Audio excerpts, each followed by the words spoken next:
So, right on top, here are the Huawei FreeBuds 5. I gave these things a 7 out of 10 when I tested all the banned Huawei products.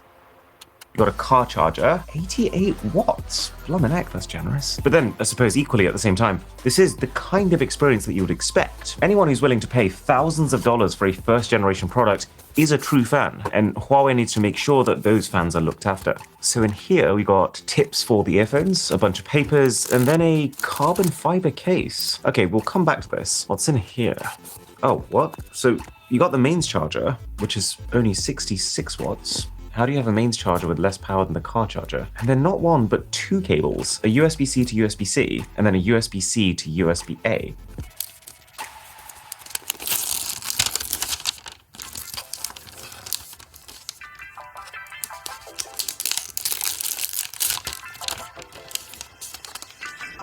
Now, before the whole "we didn't even need one fold, why on earth would we need two folds" army comes to get me, hear me out, because there is something I think is absolutely amazing about this. Ever since the very first foldable phones, we have had a problem. I think it's fair to say that most people are interested in the idea of a phone that could become a tablet at the snap of their fingers, a massive screen to watch movies or play your games on. But the reason that very few people follow through and actually buy these folding phones, like the ones from Samsung, is price aside, if you want to make it usable while it's folded, it's got to be tall, like a phone. But then that means that when you open it, it's got to be square. And because videos and games are all designed to be widescreen, it barely makes your experience bigger than just using a normal phone. And so the only thing left for foldables is to be better at crazy multitasking. But that's niche. And just be honest, most people who could afford one of these already have a laptop or a proper tablet for that anyway. But that is where this Huawei comes in. So you open once from here, and yeah, in this form it is basically the same as a normal foldable, aka pretty useless for most types of content. But look what happens when we open one more time. The extra width from this one extra fold is an absolute game changer.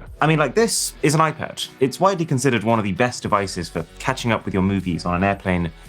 But now we have a phone that gives you practically the same viewable screen area when watching content, except this one folds into something resembling this.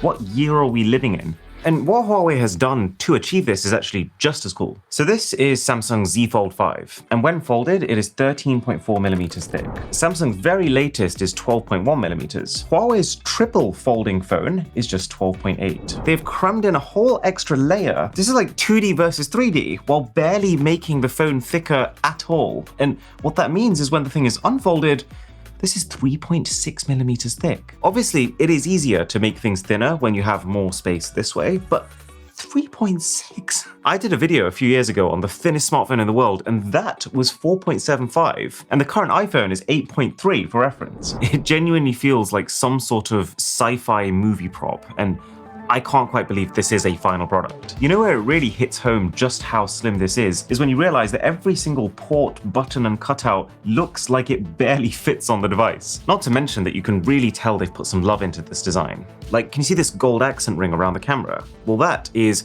apparently hand-designed with almost 80 layers of stacked steel. Very much like, actually, those highly prized Damascus knives. And what it means is that every single phone looks just a little bit different, and that's cool.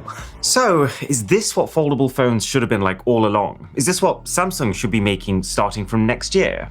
Well, it certainly looks that way on first glance. Because let's say that I'm using a normal bifold folding phone. I could use it in one hand like this, I could use it in two hands like this, or I could use it on a table in its half-folded state. But what can you do on this?